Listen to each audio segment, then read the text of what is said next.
Hello and welcome to the Soundstage Audiophile Podcast.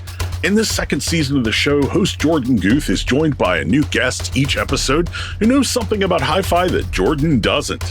And who knows, while he's learning about all of this, you might learn something too.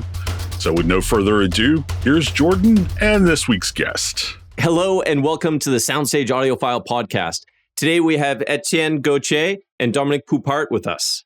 Étienne is the Chief Commercial Officer and Dominique is the Product Director at Simaudio. Welcome, gentlemen. Hey, Jorden. Hey. So today, there's something in particular that I really want to talk about, which is the Simaudio North Collection and the story behind how these products kind of came to be. But before we jump into all of that, I guess for the listeners, it'd be really interesting to hear a little bit about how both of you kind of came to love hi-fi audio or audio in general.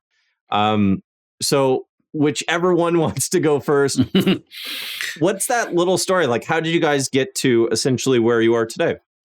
Maybe I'm going to start. So, Étienne Gautier. So, as you said, I'm the Chief Commercial Officer at Simaudio. So I've been with the company for 12 years now. And I'm actually, a great music listener since I'm a kid, basically. I started playing drums when I was 8, something like that. So then played music all along the way. And finally, when I moved from France to Canada in 2007, was looking for a job and wanted something that is linked to one of my biggest passion in life, which is music. And I had a hi-fi shop close to where I lived. So I pushed the door looking for a job and they hired me. So I started my journey in the hi-fi industry like this, pushing a door, just with passion.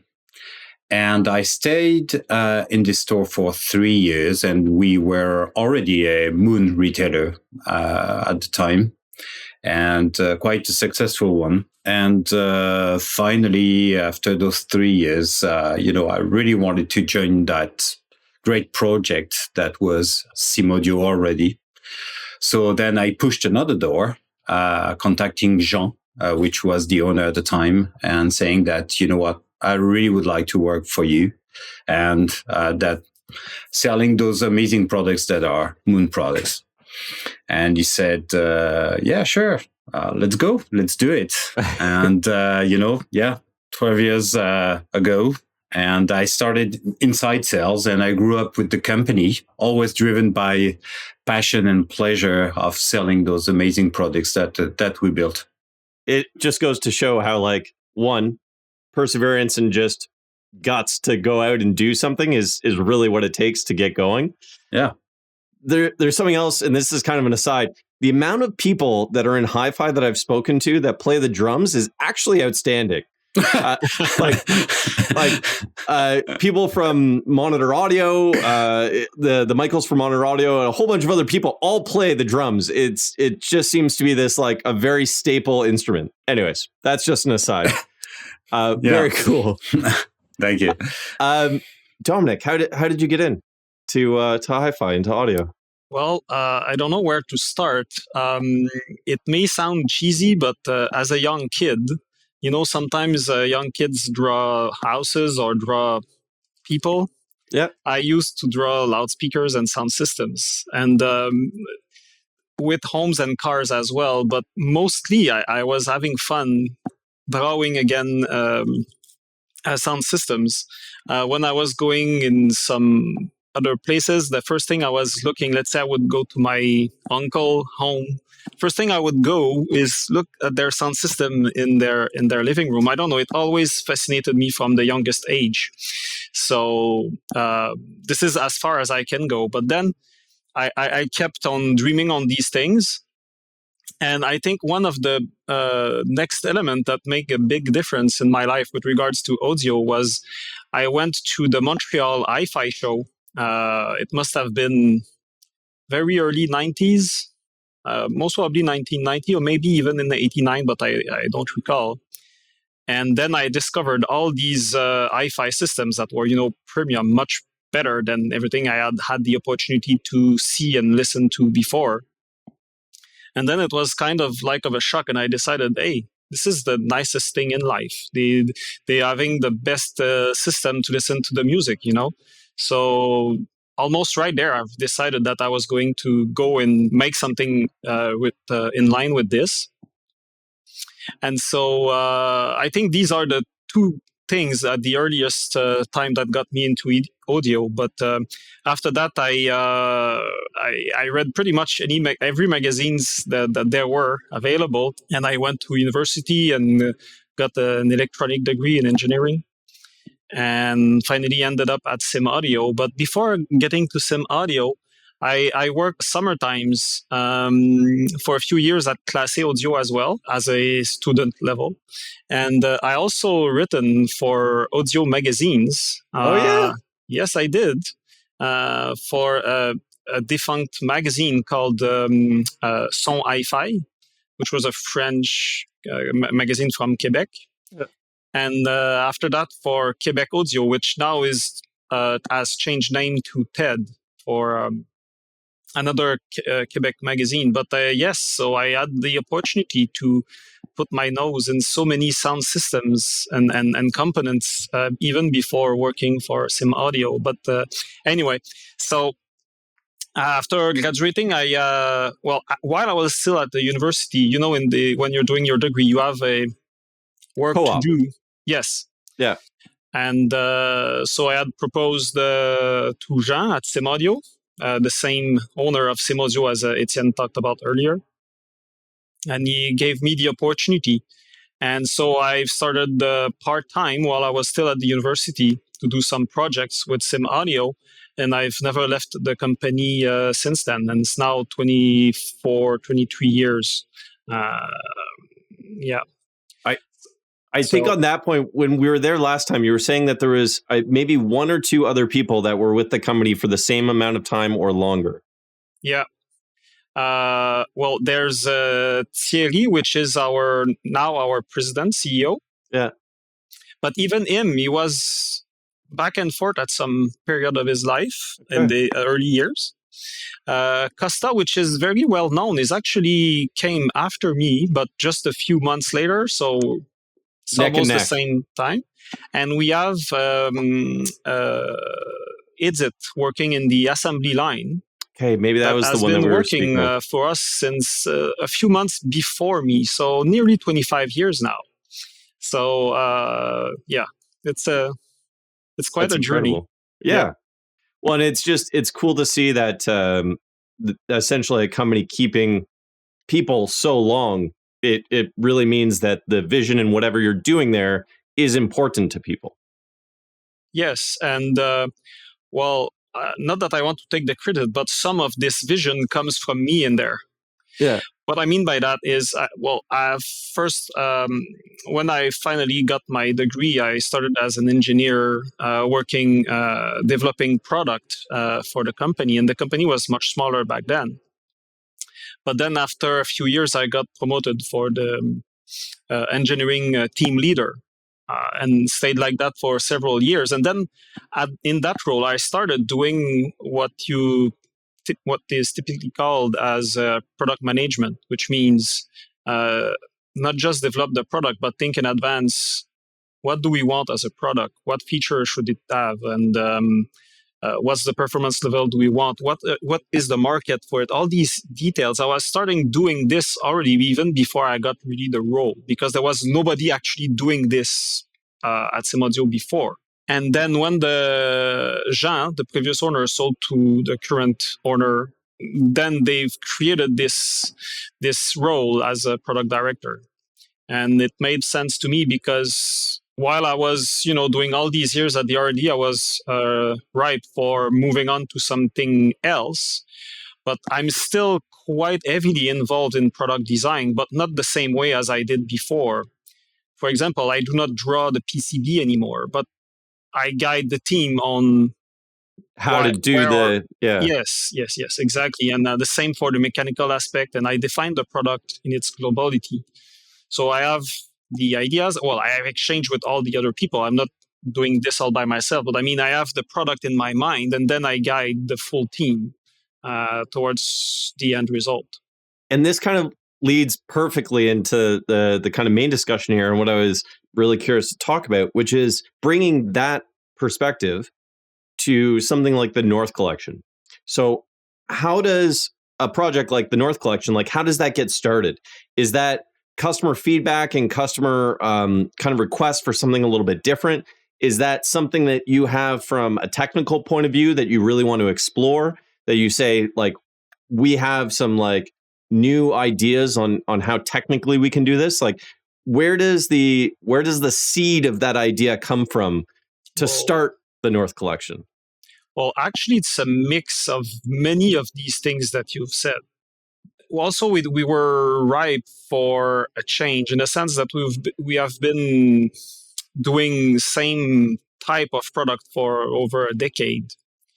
And we felt that the market was heading towards a more modern direction, but we wanted to achieve some technical aspect of it before moving into a new philosophy, which is part of the new North Collection philosophy.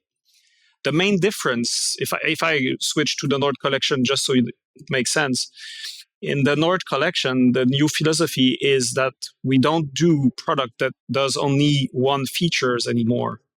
We do product that accumulates several features. For example, we used to do a phono preamp, a streaming DAC, a line level preamp, power amp, things like that. And in the 791, that Soundstage has just recently reviewed, it's a product that combines several features such as phono preamp, streaming DAC, all combined together. And I believe it is for the first time a product that actually combines all those features, but has the performance level or actually better performance level than separate components that we did in the past. But we didn't want to move to this type of product before we reach the technical ability to make it not be a compromise. Interesting. And maybe Étienne can chime in some more aspect of this. But for me, the starting point of the North Collection was always the same as every previous product that we developed in the past, which is our passion for music. So, there was clearly a point that there will be no compromise in that sense of passion, performance, and transmission of emotion. Then, because we, as Dominique mentioned, we had like series of units for quite some time. We were at the point that we needed to develop something new and to reinvent ourselves. So we sat down with the team and we were like, okay, no, it's time. And the company has changed over the last years. As Dominique explained, and, his position in the company is also the result of that evolution of the company, because we were a much smaller company at some point. And obviously, engineers were talking directly to other departments. But at some point when the company grows, you have to create, bridges that didn't need to exist in between departments before. And Dominique is the perfect example of those bridges inside the company, because he's the middle person in between engineering, marketing, and sales. And obviously, with all these people around the table, we were like, okay, now we have the ability, we have the knowledge, we need the vision of where we want to go and where we think hi-fi needs to go for the upcoming decades. And obviously, it was quite an animated discussion, I have to say. I can imagine. Yeah, because, you're doing not the same thing for 30 years, but, you're doing preamps, integrated amplifiers, power amplifiers, and sources for 30-something years. And now you're like, yeah, we have to change that. And then we think about what we would like to have at home, because now we have the ability of doing it exactly the way we want to do it and the way we want it to perform. So actually, our creativity was kind of unchained at that point. So there was a lot of animated discussions because it could have, gone in many, many directions, and we needed to focus as well on some key points and key features of what would create the North Collection. And I think what was one of the main direction we have taken is obviously less boxes, more features, ease of use, and I would say adaptability to the level of performance that the listener would like to reach. What I mean by that is that the North Collection today, when you look at it, which is 6 models divided in 3 levels of performance, the North Collection system can be as simple as 2 boxes and a pair of speakers. Yeah. But if someone wants a very extended system, he can have the 791, 2, 4 power amps if he wants, all the cabling, accessories, whatever he wants, and a very, very super tweaked audiophile system. But someone who would like a super performance-oriented system with a minimal components could have it as well with just 2 units, a pair of speaker cables, 1 interconnect and a pair of cable, and a pair of speakers, obviously. So, we are actually offering the whole range of solutions through the North Collection, up from the person who wants just ease of use and performance and having fun with music with no questions about, should I do this, should I do that? No, just enjoying your system. It's beautiful, sounds well built, all the features I want. And then the super tricked out everything. Yeah. Audiophile who wants every detail to be taken care of can also have a solution in the North Collection range. Well, maybe one aspect that Étienne forgot that I think is very interesting for the people listening is that you may not realize how tough of a decision it is as a manufacturer to decide to slice the number of boxes, because let's face it, a manufacturer will make more money if it sells more boxes. A 791, an equivalent in the past would have meant at least one 610LP phono preamp, a 740p preamp, and a 780D streaming DAC. And all these 3 combines used to sell for way, way more than what the 1791 sells for. Yeah. And that's not even taking into account the inflation. So it is a decision that we made because we believe this is the future of hi-fi, and better start now than wait when it's too late, because we're thinking clearly that this is where people are heading. Even if they're hardcore audiophile, they do not necessarily wish anymore to have this many number of boxes, although some still do, and that's for sure. And going into some trade shows, I always get some audiophile also telling me, oh, but you prevent me from choosing my DAC between my preamp. Now you're combining it together, So there are some commercial drawback in some ways. Yeah. But so this is why I'm saying it was a kind of a hard decision as a manufacturer, but we still believe that we would be more successful at making a product that would be so complete and that people desire so much than setting more number of different boxes, but maybe to less people, and also more thinking into future than just right now. So why was 6 devices the chosen number? Like, you could have potentially done like a separate DAC in the North Collection, and that could have been box number 7. I can imagine those heated debates. Like, I can imagine the kind of back and forth.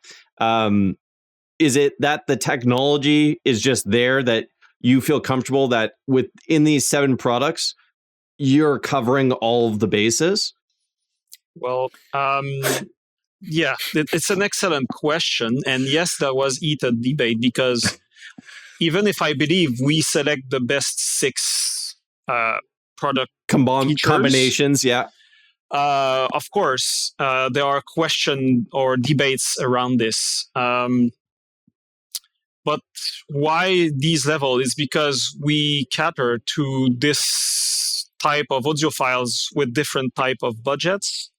Yeah. And we have the capability to bring the sound level to, these levels as well that we believe are just fully justified for the price, but we can't make it for cheaper. Yeah. So it makes kind of a good, better, best proposition with the 600, 700, and 800 level. Yep. And all these combinations can provide, we believe, like a complete solution to any audiophile.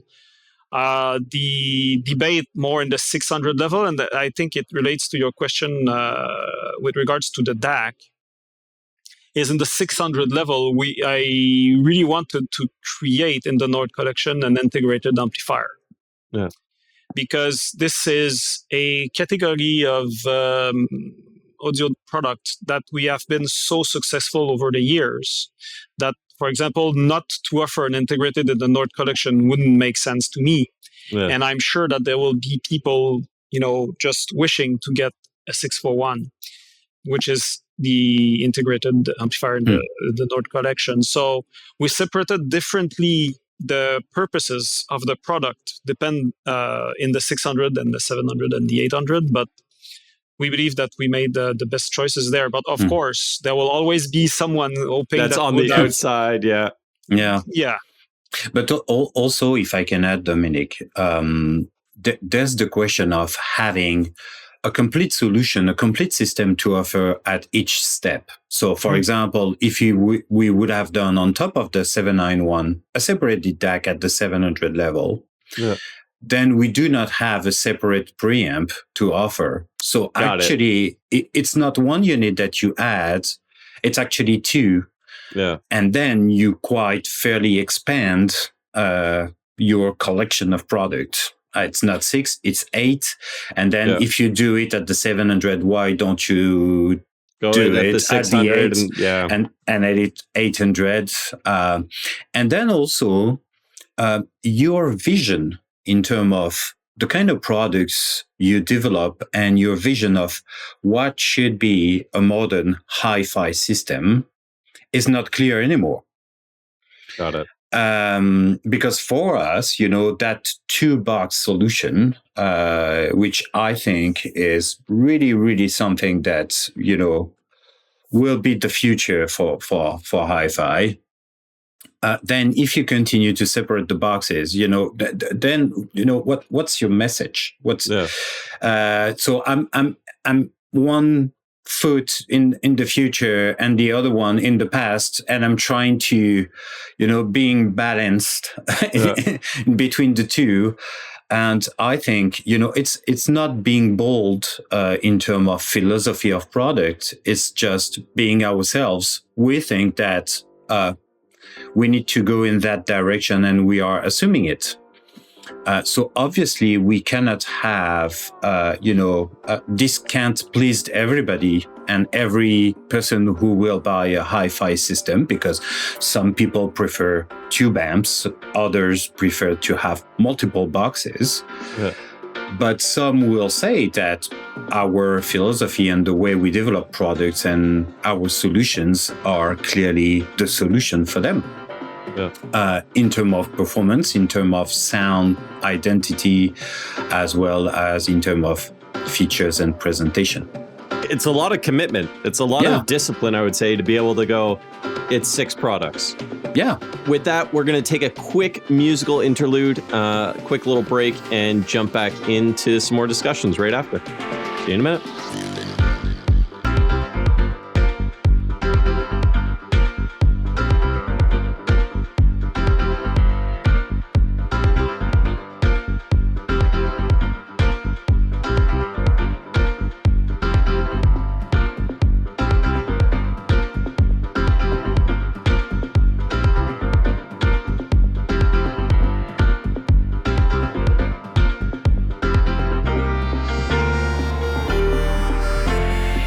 Welcome back, everyone. I'm here with Étienne and Dominique from Simaudio. We're talking the North Collection, the new products. To get us going again, the product that I most like after seeing them all in person a month or so ago is actually, I'm going to call it the seventh product in the line. It's part of the line. It's actually the remote. This remote, and I call it magical because the feeling that I get when I pick it up and play around with it, it just has a weight, and it has like this smooth kind of like just super cool experience. Tell me about this remote, guys. Like, how did that come about in this collection? I'm just gonna start, and then I'm gonna let Dominique, continue after me. But for us, and I think that was unanimous around the table when we were discussing about the products.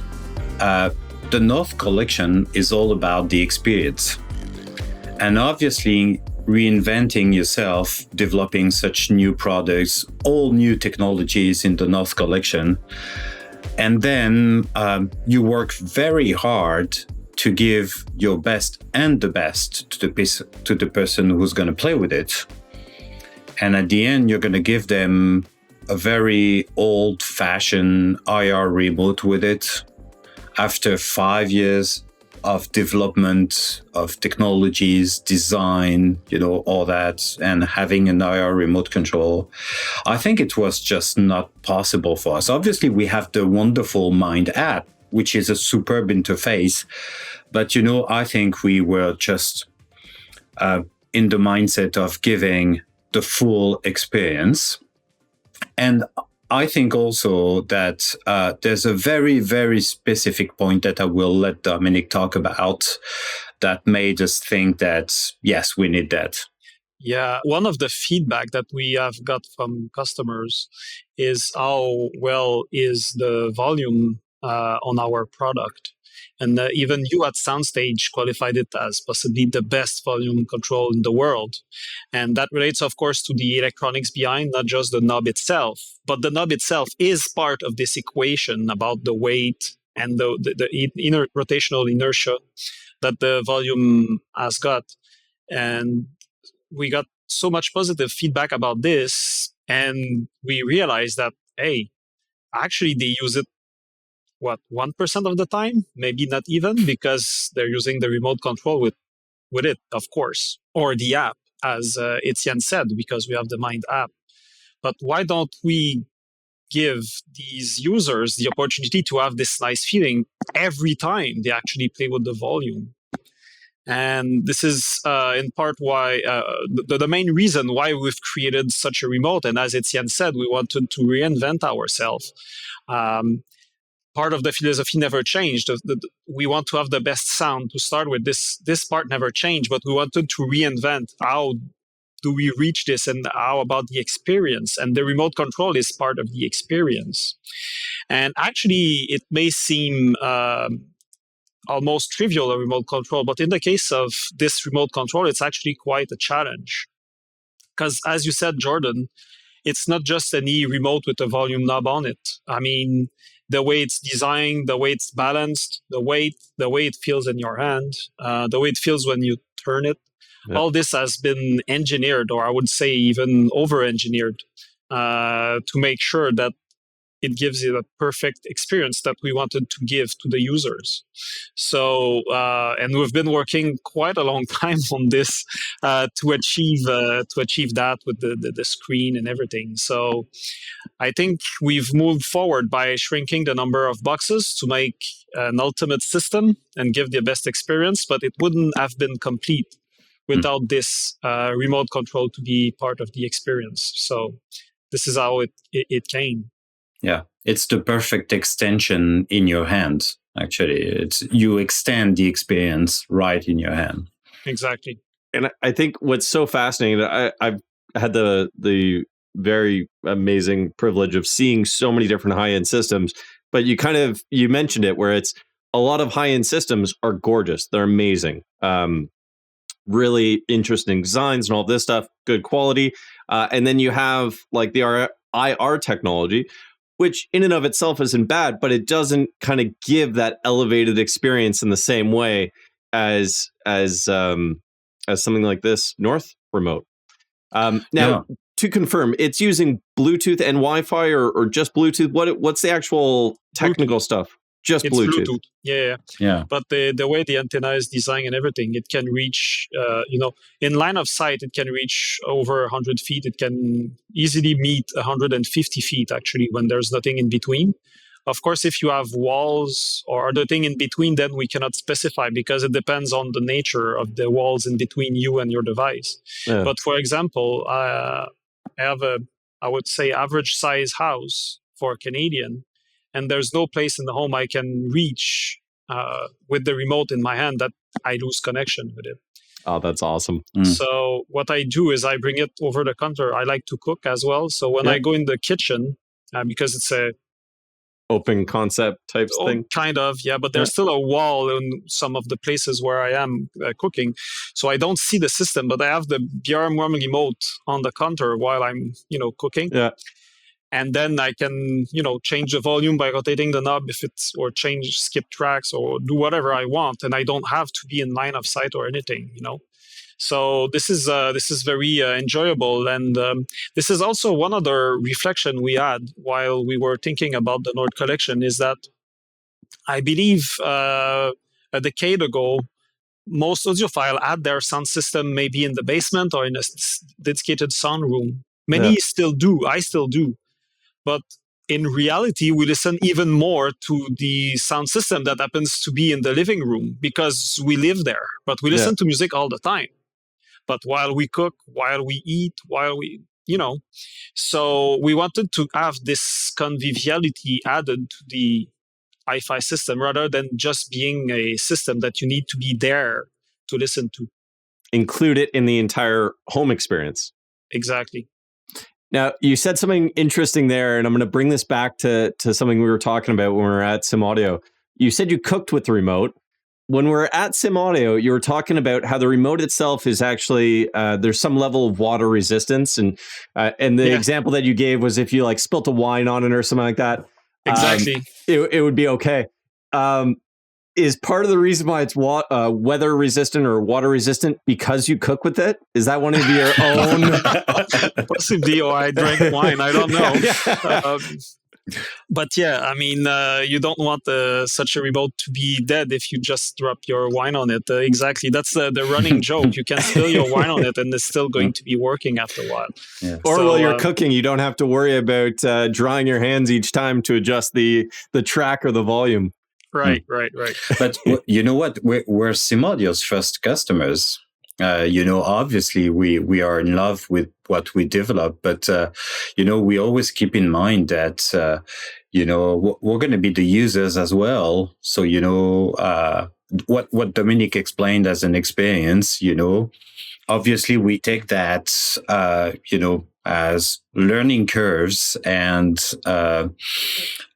experiences that we actually put in the development of our units. And we also play a lot with our units at home, prototypes and all that with our families, because, we are audiophiles. As you mentioned, Jorden, you have played with many, many, many systems. And this is the case for us too. And so we have some kind of not normal behavior in front of those systems because we're trained. Yeah. So a normal person wouldn't play with it the way we play with it. Yeah. And so this is why we actually take a lot of units at home and let our family play with it, just to try features in the app, features in the unit, the remote controls. Sometimes it's as simple as the weight of the remote, the weight distribution in the remote. Because you're an audiophile, you'll be super careful with it, and then you're going to turn the volume, very precisely and all that. If you've got a teenager at home, I can tell you that they won't play with it that way. And there's a big chance that the remote will fall from the couch. They're going to turn it, like right to the top. So it's a life experience. And we're designing for people, and we're not designing only for audiophiles. We're designing for life as well. An example of that, if I can chime in, Étienne, is in the collection before, we had the volume control that was controlling 2.1 dB steps, which was what I call now a fanatical approach, in the sense that we could do it, so we did it. And it was so fine, 0.1 dB steps, that you could barely hear the difference. So progressive and analog it was. Yeah.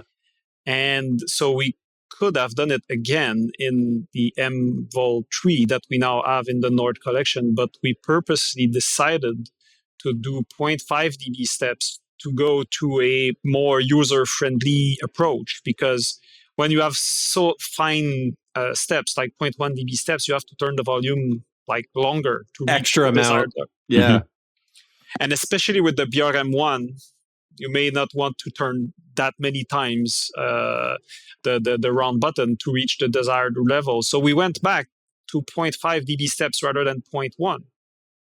And it's all because of customer behavior, user behavior, rather than just the fanatical approach. So for the usability of the product, we are aiming at being, the very best at this as well. And so that it's very easy, simple to use, and convenient. Even if we are not making any compromise on the sound department, we are going to make, the unit behaves in the best way for the usability. And there's many, many little details like this included in the North Collection. We have a sensor in the faceplate that actually adapts the brightness of the screens to the light in the room. Oh, no way. We have changed the feet on the units, not only to avoid them scratching the furnitures, but also we included some kind of suspension that absorbs vibration. So, we solved two problems at once with that solution. So, the North Collection is, I think, all about that. Performance, obviously, our strive for quality, design, and all that, but all those little features that will make the difference at the end and make your experience with the Moon product special. That was very well said. So, Doug, literally, since I think we filmed a video maybe 2 months ago, maybe a little bit longer, of us going down to Montreal and picking up, we did an entire unboxing video about how the product that Doug ended up reviewing, which recently went online, was kind of manufactured and all that. He hasn't stopped talking about it since then. So he is absolutely in love with it. And I'm talking about Doug Schneider, founder of Soundstage. So from publications, audio reviewers, it seems to be an amazing product. Have you started having customer feedback? And what is that kind of customer feedback? What has that reception been like? Actually, it's been very, very good. And, it's quite something when the whole team, the whole company works for 5 years developing such a collection of products. And then you bring them to the world, to the light. Yeah. So you are, I have to say, quite anxious. Yeah. and it's your child. You just birthed your child, and you're basically saying exactly. Yeah. Obviously, we were super confident because we know the quality of our engineering and technologies and building quality and all that. But at the end, you hope that all the energy, all the passion, everything you've put in that project, every little detail of it will be caught by the people that will listen to it and experience it. So, we had first presentation to partners, so distributors, retailers, And the feedback was unanimous about, guys, you've just reinvented yourself. You were doing great for 40 years, and you've just done something greater. It's the same sound philosophy. We can tell it's a moon in terms of design. It looks like a moon, but totally renewed. And at the same time, you've added so much to it that it's just fantastic.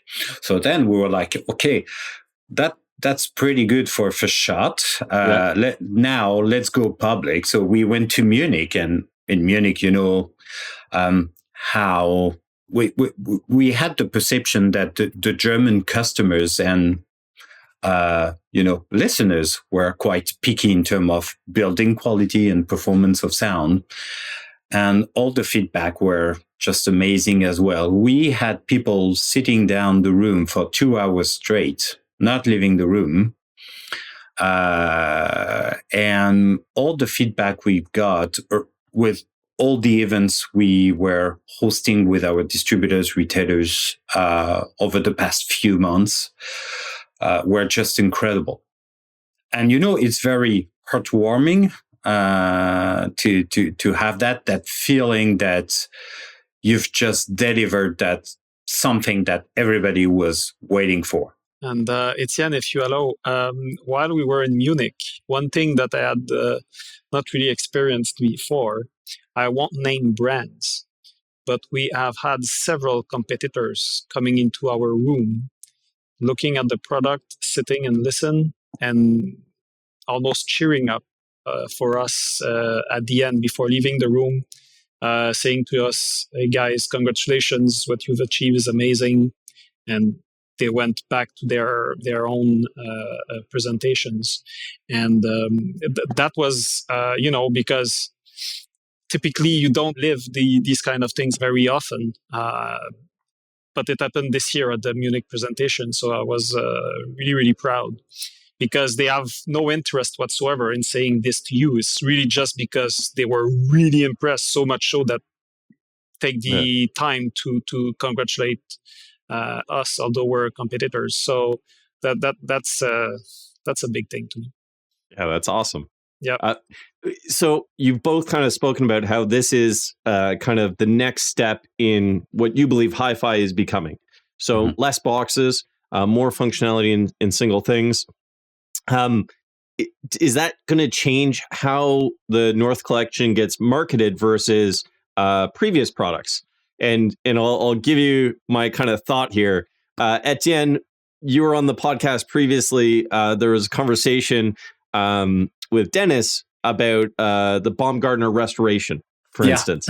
So, like, are we going to see like a 761 in Baumgartner restoration in his shop as he's doing that? Like, is this opening up a completely new market, or is it expanding an existing market, or is that going to change how you actually market this because it's a different approach? I think it's a bit all of that. The first thing is, as you probably noticed, we have given a name to that collection, which is North. Yeah. North was actually chosen because it's translating the identity of that collection. And first of all, it's given a sense of our identity as a company. We are a Canadian company. We are coming from a country in the north. And, we wanted to translate that, the fact that we're doing things our way. And also when you're looking for directions, you're looking for the north on a compass. And this is also something that we found that was very strong as a message, showing that, okay, we have just decided to go to another way from what we've done for years. And at the same time, we want to show to the rest of the industry where we think the hi-fi should go in terms of technology, but also in terms of product configurations. Also, the North, when you find, we have created some kind of a mojo for the North Collection, which is explore new frontiers. And this relates also to the Canadian heritage of history, when explorers were, finding new way in the North to reach new lands and explore new countries. And I think this is what we're doing with the North Collection. So actually, the North name relates to the whole idea behind the collection. And in terms of marketing, obviously, we have put a lot of emphasis on social media as well, on videos, like you did, multiple with us. And obviously, we want to expand partnerships. So we have multiple projects ongoing in terms of, Baumgartner was a very good example of that. We've discussed that with Dennis over a long discussion. But I think this is something that is very, very important, actually. Talking about the experience and less about the product itself. And what, Julian did in his video is actually about that, because he's taking heartbeats that are very degraded and, he's restoring them. So there's a link with us, because our goal is actually taking music and not degrading that music through our system, actually make it sound like it should be. Like, the artist intended that it should sound and as the listener should experience it. And this actually is the essence of what we do. And this is why we try to find more partnership with artists, like we did with Dominique Poupart, like we did with Emile Roussel, like we did with others, because, it's fundamental to what we do. So where do you go from here? So from like a technical perspective, this collection is outstanding. Is there more technical things that you're thinking about and you're kind of potentially looking to explore in the future, the near future? Or is this kind of taking it and kind of finessing it for the period? Or you may not want to talk about that. But I'm just curious if there is anything that kind of this collection has now sparked another interest in another area for you folks. Whoa, well, well, for sure that we don't stop. It's not because we've just released these products, although the 800 series is not fully released yet. It's going to be soon in early 2024. But of course, we will not stop developing new things. That's for sure. But we are more working on long-term type of projects, because I've realized over time that you achieve much greater product release if you take longer time to mature the idea and make it perfect. And so we won't stop developing new products, that's for sure, but it will be quite a while until we release something new. I think the North Collection is the new thing, the new collection for quite a while. Yeah, but at the same time, if I can add, Dominique, it's our thing, trying to invent and to perform better all the time. So, over those 43 years of existence, Simaudio has pushed the limit to performance multiple times. And, the North Collection, if we would have talked about it 15 years ago, we would have been like, man, that's going to be difficult. The technologies and, put everything in one box. That's going to be a hell of a challenge. It was. Yeah. And 15 years ago, it was almost impossible. And when we started 5 years ago to imagine those products, we were still like, okay, to reach the level of performance we want, that's going to be a hell of a challenge. But we did it because we master all those technologies that we have learned so much about in 43 years of history. And now we are able to do it at that level of performance. But obviously, for us, it's never enough. Yeah, and if I can add to this, Étienne, because of course I fully share everything that you think and say about it, but I can add, we're not the type of people that say that's good enough. I mean, we've been pushing the envelope all these years, and we will still do, because this is what it's in our heart. This is what we want to do.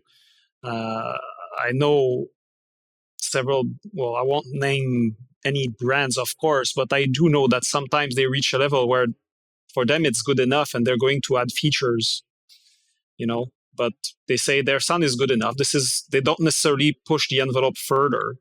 But us have been working for Simaudio now for 24 years, and every year we came up with newer, better things, and we'll continue it this way. And sometimes we made much bigger move forward, like we did in the North Collection. But we never stop always thinking, how can we make it sound better? How can we make it even better? Because it's still the number one criteria at Moon. Even if now in the North Collection, we have product that looks more easy to use, but it's still the main focus was not to be easy to use, but rather the sound quality. So I think it's a very important aspect that we've been pushing the envelope, and it's part of the philosophy, because there could be other way of doing this. We could have just added, screen to modernize the product we were doing before, right? Yeah. And it would have been looking and would have had success with it, but this is not us. We want to move and improve all the time. Taking it the next step. Exactly. Yeah. So with that, just before you guys leave us, if you had to pick a song or a collection of songs, an LP, whatever it may be, that is the soundtrack to your life, that you listen to purely out of enjoyment, it's nothing to do with work, listening, or testing speakers or any of that stuff, what would that soundtrack or individual track LP, what would that be right now? Ouch. That's really hard to answer, because we listen to a lot of music, and I have pretty eclectic tastes, and I listen to a lot of music, so it's very hard to pick. But well, I can tell you, Dominique, when we were there, whatever it was, a couple months ago, you got me onto an artist, and I had to look up her name, Charlotte Cardin. Yes. Incredible. Yeah, she's from Montreal. She's a pop artist. But our songs are truly enjoyable, fun, and easy to listen to. Yeah. So and well recorded, which doesn't happen very often actually in the pop music nowadays, especially with a low budget like this. But it's a very nice record, that's for sure. Yeah, great stuff. But would that be the soundtrack for your life? I wouldn't say it's the soundtrack of my life, but it's certainly something that I enjoy quite a lot. Maybe something more significant could be maybe Stevie Wonder, that I've discovered very late, actually, because younger, I wasn't liking him at all. But later on, I rediscovered the various albums from him, and I really enjoy his music. Étienne? It's quite difficult. So I'll say two very different things. I have a friend of mine made me discover very recently an artist called Corey Wong, which is an amazing guitarist, and it's very technical music, but super funky at the same time, and I love it very much, and it's just amazing. Corey Wong. And at the same time, there's an album which is totally different, and that I'm always coming back to it. And it's not audiophile, but this is an album that I'm listening for 30 years now, and it's the Shape of Punk to Come from Refused, and this is very interesting because obviously the name refers to that jazz album, which is The Shape of Jazz to Come. And they have referred to that jazz album because they wanted to do something very different and something quite unique, which actually they achieved. And this album is quite amazing in its form, in its music, and have influenced many, many, many people. And I'm always coming back to it because it's so different, so unique, and I love it very, very much. And if I can mention something French, because I'm French. Yeah. But she's not 100% French, but I will say Charlotte Gainsbourg. She made multiple amazing albums. She made one with her father, Serge Gainsbourg, which I love very much. And if you never had the chance to listen to Melody Nelson or L'Homme à la tête de chou, it's just amazing concept albums. They are just incredible. And she made an album with the duo Air, which is very famous as well, which is amazing. Then she made an album with Beck, which is called IRM. And the producer is Nigel Godrich, who worked with Radiohead for, I think all of their albums. Very cool. And this album, IRM, is really, really incredible, very well recorded. And in this specific album, she makes a cover of a Quebecer song, which is Le Chat du Café des Artistes, from, what's his name? Jean-Pierre Ferland. And this song has such an incredible vibe. And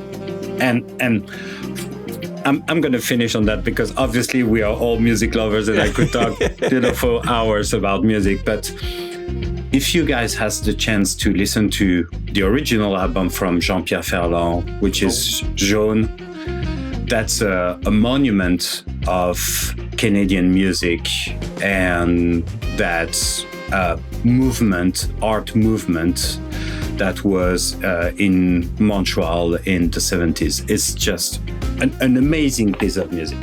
Oh, I'm really excited because you guys just essentially filled up my playlist for the next few weeks. We're going to be traveling, so I'm going to be looking into all of these, and this is going to be passing the time on the flight. Awesome. Cool. Thank you so much, both of you. We greatly appreciate you coming on, having some time to talk.